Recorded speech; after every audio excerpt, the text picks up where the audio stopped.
अस्सलाम वालेकुम यार। मेजॉरिटी स्टूडेंट्स जो फेल होते हैं अनफॉर्चुनेटली, उनके जो मेजर रीजंस है ना, वो मेजर रीजंस है क्या? सही है। सबसे पहली चीज़, लेक्चर्स टाइम पे हमारे पास नॉर्मली कंप्लीट नहीं हो रहे होते, या हमें ये भी नहीं पता होता कि जिस पेज से मैं चल रहा हूँ तो क्या इस पेज से आगे जाके मेरे लेक्चर्स कंप्लीट हो भी जाएंगे या नहीं होंगे। सेकंड चीज़, हमारी असेसमेंट जो है वो अच्छी नहीं हो रही होती।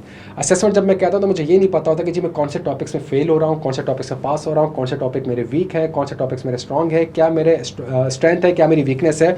वो असेसमेंट इस लेवल पे नहीं हो रही होती, हवा में असेसमेंट हो रही होती, ठीक है।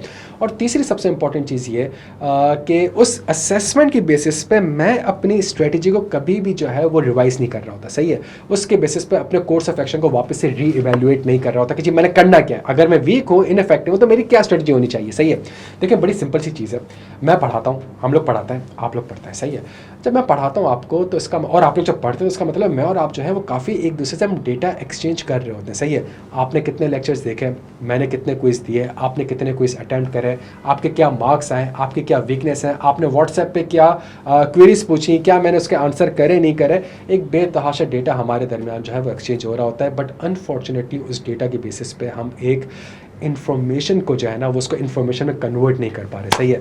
और जो मैं बहुत दिनों से आपसे कह रहा हूँ कि जी एक प्रोजेक्ट जिसके ऊपर हम बहुत महीने से काम कर रहे थे, लेकिन over the last few months इसके ऊपर बहुत सिग्निफिकेंट टाइम हम इन्वेस्ट कर रहे थे ताकि एक ऐसी चीज़ हम प्रोड्यूस कर सकें ताकि वो A to Z एक कंप्लीट सॉल्यूशन हो स्टूडेंट्स के लिए।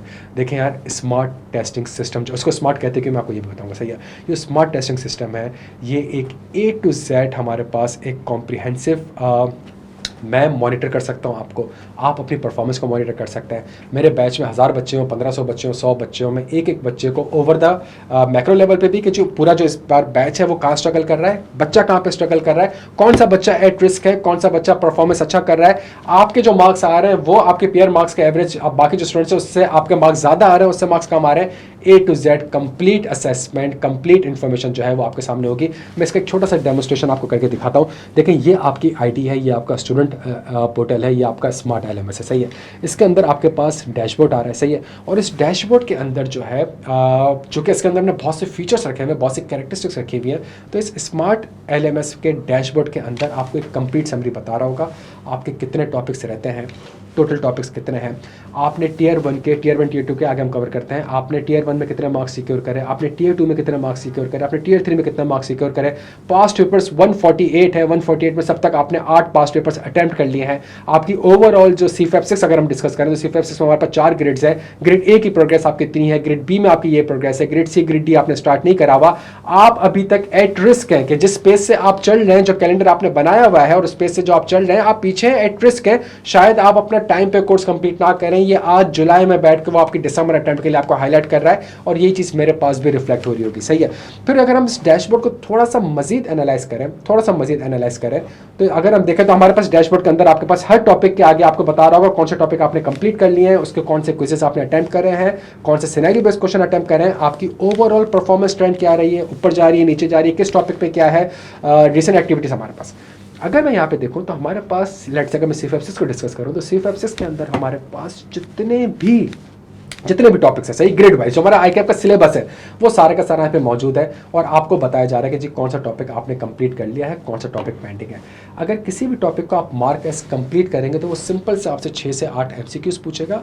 ये ऑप्शन हमने इसलिए रखा हुआ है बिकॉज वो स्टूडेंट जो कि नॉर्मली लेक्चर ले चुके होते हैं और फॉर एग्जाम्पल उनको लेक्चर वापस से नहीं देखना होता या उनको अपनी असेसमेंट और टेस्टिंग करनी होती है, तो वो सिंपल उसको जो है वो 6-8 MCQs अटेम्प्ट कर रहे हैं, ये आप उसको पास कर लेंगे, ये आपको मार्क एस कंप्लीट कर लेगा, आपका डैशबोर्ड भी अपडेट हो जाएगा, आपका स्मार्ट प्लान भी अपडेट हो जाएगा, सही है। तो यहाँ आपके पास A to Z सारे टॉपिक आ रहे हैं जिसके बेसिस आपको बताया जा रहा है, और इसमें सारी ड्यूरेशन आ रही है, हर लेक्चर की क्या ड्यूरेशन है, क्या ड्यूरेशन नहीं। Like for example advance audit में हमारे पास जो ये अकाउंटिंग स्टैंडर्ड्स के ऊपर जो रिस्क एंड प्रोसीजर आता है, तो अकाउंटिंग स्टैंडर्ड्स के ऊपर जितने भी रिस्क एंड प्रोसीजर्स हैं वो क्या आपने कवर करें कि नहीं करें। देन उसके बाद सबसे इंपॉर्टेंट चीज़ आपके टॉपिक्स हो गए। टॉपिक्स के बाद हमारे पास अगली चीज़ है विच इज़ कॉल्ड क्विज, सही है। क्विज में आपकी परफॉर्मेंस क्या रही है। इस क्विज को हमने टियर 1, टियर 2, टियर 3 में रखा हुआ है, मतलब एक पहले सिंपल से MCQs, फिर हमारे पास पास्ट पेपर्स, और पास्ट पेपर्स के बाद हमारे पास एडिशनल प्रैक्टिस क्वेश्चन, सही है। कैफेट के बच्चे हो तो आपको पता है कि जी हम CFEP 6 के सवाल कर रहे होते हैं, डिफरेंट प्रोफेशनल बॉडीज़ के कर रहे होते हैं। CFEP 6 को तो आपको पता है कि जब MS7 और डिफरेंट प्रोफेशनल बॉडीज़ के सवाल कर रहे होते हैं, तो वो सारे के साथ इस तरीके से हमने 3 टियर लेवल रखा हुआ है, MCQs, past papers and then scenario based question, सही है। है। और हर टीयर में आपके क्या मार्क्स आए हैं, आपने कितने अटैम्प्ट करे हैं, कितने पेंडिंग है, ये A to Z आपको सारी की सारी रिपोर्ट्स बता रहा होगा कि किस टॉपिक पे। फॉर एग्जांपल आइजा 240 में मेरे मार्क्स कम आए, सही है, आइजा 220 पे लेट से मेरे मार्क्स जो है वो उससे कम है, तो आपकी कंप्लीट असेसमेंट बता रहा होगा कि किस क्विज के ऊपर आपने क्या मार्क्स सिक्योर करें, क्या मार्क्स आपने सिक्योर नहीं करें। और देन सबसे इंपॉर्टेंट चीज़ जो कि मेरा बहुत फेवरेट है, which is called past papers.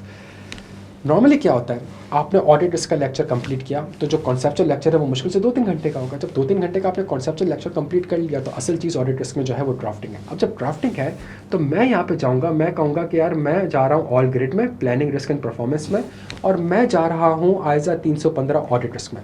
जब मैं आइजा 315 ऑडिट रिस्क में गया, मेरे पास ऑडिट रिस्क में जितने भी पास्ट पेपर्स, जितने भी ऑडिट्स के सवाल ओवर द रिसेंट ईयर, सही है, अगर इसको हम देखें तो ये मेरे ख्याल से स्टार्टर है विंटर 2017 से। तो विंटर 2017 से हमारे पास विंटर 25 से लास्ट में भी जून इसमें ऐड करेंगे, तो विंटर 25 तक जितने भी ऑडिट रिस्क के सवाल आए हुए हैं वो सारे के सारे आपके पास यहाँ पे मौजूद है। आपने रिस्क का लेक्चर अटेम्प्ट करा, आप चाहें आप विंटर 25, समर 25, आप डायरेक्ट समर 25 पे जाएं, आपके पास समर 25 पे सवाल आ जाएंगे।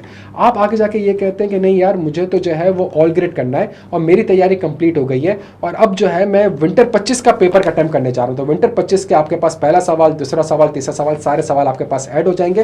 और फॉर एग्जाम्पल अगर मैं इसमें ये देखूँ कि जो सवाल आपने अटेम्प्ट करे हैं वो मेरे पास यहाँ पे अगर आप देखें तो अंडर रिव्यू आ रहा है, सही, इसका मतलब है ये मैंने अभी रिव्यू करना है। और जैसे ही आप सवाल अटेम्प्ट करेंगे तो ये आपके पास सवाल था, इस सवाल के बेसिस पे ये आपका आंसर था जो आपने आंसर ड्राफ्ट किया था, ये डेटाबेस आपका मेंटेन हो रहा है, सही है। ये हमारा एक इनिशियल फीडबैक हमने आपको प्रोवाइड करा है। आई कैप का मॉडल आंसर ये था, इसके अंदर मेरे आंसर्स भी इंक्लूडेड हैं। और फिर हमारे पास जो है वो मार्किंग प्लान इसकी ये थी और इसके ये एग्जामिनर कमेंट्स थे। हर एक सवाल को इस तरीके से हमने कंसोलिडेट कर दिया है जिसके ऊपर आपके पास एक कंप्लीट आएगी, ठीक है।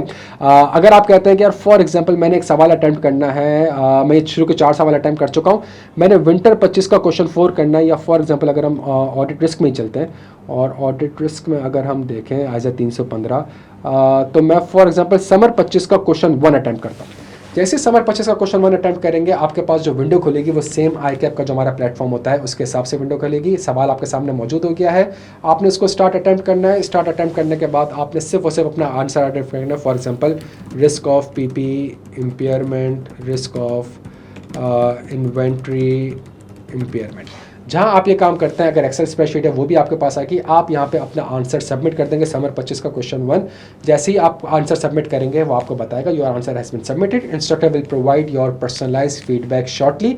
ये आपका सवाल था, ये आपका आंसर था जो आपने आंसर लिखा है। बेस्ड ऑन जो हमारे पास जितने भी आई कैप के आंसर्स हैं, मेरे आंसर्स, एग्जामिनर कमेंट्स है, उसके बेसिस पे हमने एक डेटाबेस बनाया जिस पे वो आपको इनिशियली एक फीडबैक प्रोवाइड कर देगा। आपके आंसर में ये स्ट्रेंथ थी, ये एरियाज टू इम्प्रूव थे, ये आई कैप का मॉडल आंसर्स था, ये मार्किंग प्लान है, ये एग्जामिनर कमेंट्स है, आपको सारी चीज़ें प्रोवाइड कर देगा।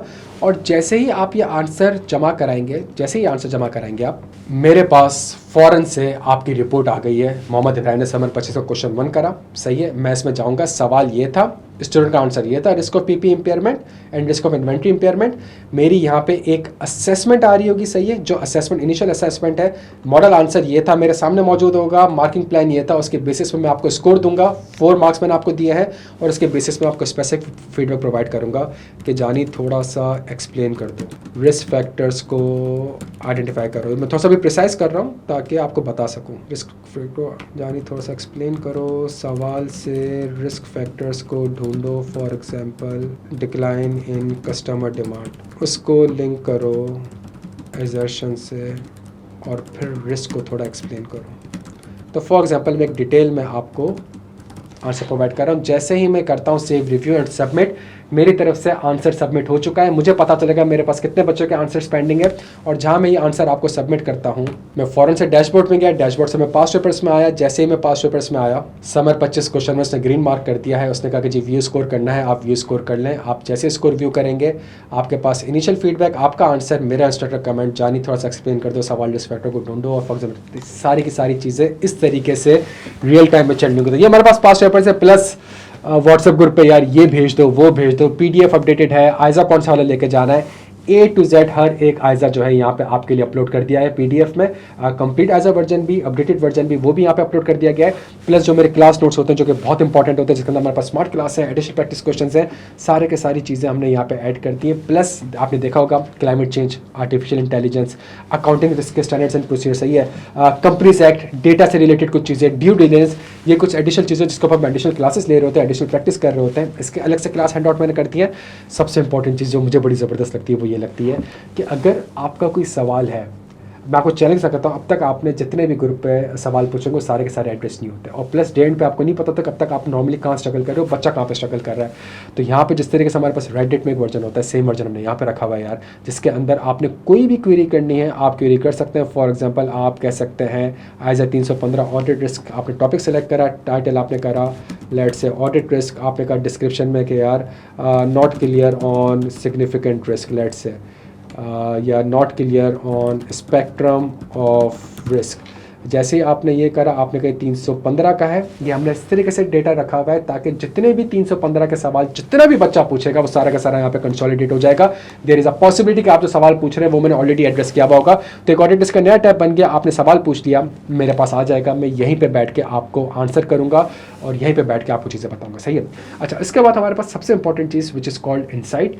अब तक आपने जो कुछ करा है, सही है, चाहे वो पास्ट पेपर्स हो, मॉक हो, टियर 1 हो, क्विजेस हो, वो A to Z सारी की सारी रिपोर्ट आपको कॉन्फ्रेंस स्कोर, बैकग्राउंड, कैम में आपने अच्छा परफॉर्म करा, एथिक्स में आपने अच्छा परफॉर्म करा, फ्रॉड में आपने अच्छा परफॉर्म नहीं करा, रिस्क में आपने अच्छा परफॉर्म नहीं करा, लेट से स्ट्रॉन्ग आ रहा है। ISA 210 में आपको नीड्स वर्क है, जैसे ही आप पोर्टल खोलेंगे वो 210 के आपको कुछ स्मार्ट हैंड आउट प्रोवाइड करता रहेगा, कुछ कॉन्सेप्ट को प्रोवाइड करता रहेगा जहाँ पे आप लैग कर रहे थे, सही है। ISA 230 नीड्स वर्क, आपने अच्छा परफॉर्म नहीं करे। इससे आपको पता चलेगा, जो पेपर से पहले आप मुझसे पूछते हैं सर 6 दिन में क्या करूँ, 7 दिन में क्या करूँ, 10 दिन में क्या करूँ, और भाई इसके बेसिस पे आप एनालाइज करें कहाँ पे आप लैग कर रहे हैं, कहाँ पे आप स्ट्रॉन्ग कर रहे हैं, और क्या वीक एरियाज हैं, आपके क्या एक्शन रिक्वायर्ड है। ISQM 2 में आप स्ट्रगल कर रहे हैं इन एरियाज पे, जो आपने आंसर्स लिखे थे, जो आंसर मैंने आपने चेक कर रहे थे उसके बेसिस पे, और आप कहते हैं ठीक है यार ये गलतियाँ है मेरी, जनरेट प्रैक्टिस क्वेश्चन, जो हमारे पास एडिशनल प्रैक्टिस क्वेश्चन है वहाँ से आपके पास मजीद प्रैक्टिस क्वेश्चन उन एरियाज के असाइन होते रहेंगे बेस्ड ऑन योर वीकनेस, और उसके बेसिस पे आप अपने आंसर्स को ड्राफ्ट कर रहे होंगे, सही है। आखिरी चीज़ बड़ी important which is called study plan, ठीक है।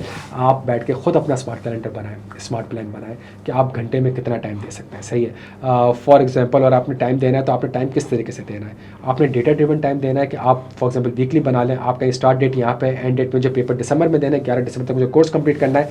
मैं 0.5 आवर्स पर डे अगर आप करते हैं तो, और 2 क्विजेस पर डे करते हैं तो बेस्ड ऑन दिस आप 11 दिसंबर को कोर्स कंप्लीट कर लेंगे। आप कहेंगे भाई नहीं मुझे 11 दिसंबर को कोर्स कंप्लीट नहीं करना, मुझे तो नवंबर के लास्ट वीक में कोर्स कंप्लीट करना है लेट से, तो आप नवंबर के लास्ट वीक में कोर्स कंप्लीट कर लें, भाई कोई मसला नहीं है। उसके बेसिस पे आपको जो है वो इतने घंटे आपको प्रोवाइड करने पड़ेंगे और इतने क्विजेस आपको देने पड़ेंगे। सेम चीज़ आप पेज ड्रिवन कर सकते हैं, ठीक है। आप कहते हैं कि जी मैं खुद बताऊं कि मैं अगर इतने घंटे दूं, 0.7 आवर्स दूं, और क्विजेस लेट से मैं, या मैं दिन के 1 घंटा दूं और मैं दिन के 2 क्विजेस दूं, तो इस बेसिस पे मेरी प्रोजेक्ट कंप्लीशन डेट क्या होगी। मेरी प्रोजेक्ट कंप्लीशन डेट लेट से 7 अक्टूबर 2026 को मेरी प्रोजेक्ट कंप्लीशन डेट होगी। मैं इतने लेक्चर्स कंप्लीट कर चुका हूँ, इतने लेक्चर्स पेंडिंग है। ये बड़ी इंपॉर्टेंट चीज़ है। आपके सारे कॉन्सेप्ट लेक्चर्स के आवर्स कितने हैं, प्रैक्टिस लेक्चर्स के आवर्स कितने हैं, आपने कितने देख लिए, कितने पेंडिंग है, जो आपने प्लान बनाया उसके हिसाब से कोर्स आपका कब तक कंप्लीट होगा, एंड उसके बेसिस पे रियल टाइम पे जैसे आप लेक्चर्स को मार्क कंप्लीट करेंगे, क्विज अटेम्प्ट करेंगे, वो रियल टाइम पे असेस करेंगे कि उतना टाइम आप दे भी रहे हो कि नहीं दे रहे। और अगर आप टाइम नहीं दे रहे तो आपको फौरन से कह देगा भाई आप एट रिस्क हो, आपकी प्रोजेक्ट कंप्लीशन डेट 7 अक्टूबर है, लेकिन जिस हिसाब से आप चल रहे हो ना उस हिसाब से आप 7 अक्टूबर तक कंप्लीट नहीं कर सकोगे, बिकॉज आप लेक्चर्स नहीं देख रहे हो, आप 5% अटेम्प्ट नहीं कर रहे हो। तो इस लेवल, और वो आपको बता देगा कि जी अच्छा इस वीक में आप 14 जुलाई से 20 जुलाई आपका टारगेटेड टॉपिक्स 5 थे, आपने 14 क्विजेस अटेम्प्ट करने थे, आप बिहाइंड हो। वो आपको बताएगा कौन से वीक आप क्या परफॉर्म कर रहे हो।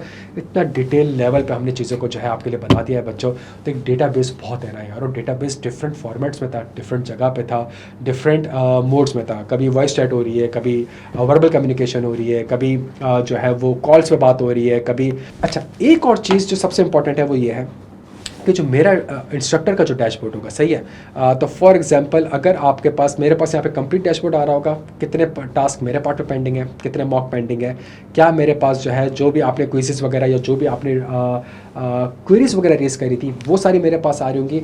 मेरे पास एक कंप्लीट रिपोर्ट आ रही होगी, कौन से स्टूडेंट्स ऐसे हैं जो कि एट रिस्क है।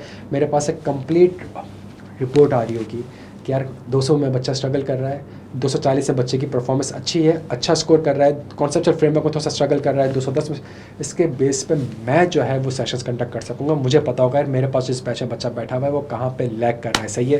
तो यार और ये मेरा बहुत जितना कुछ मैंने कोशिश की बहुत प्रिसाइज आपको बताऊँ, लेकिन ये बहुत पूरी दुनिया है, इसको लाजमी यूज़ करें और ये डेफिनेटली आपको हेल्प करेगा इंशाल्लाह पेपर पास करने में। और हम एक काम ये करेंगे कि जो हमारे पास अभी CFAP के पेपर डिस्कशन होगी उसके अंदर भी मैं इंशाल्लाह आपको मज़ीद डेमोस्ट्रेट करके दिखाऊंगा। अपना ख्याल रखिएगा, दुआ में याद रखिएगा and best of luck for your next time. इंशाल्लाह अपना पास करेंगे। Thank you so much.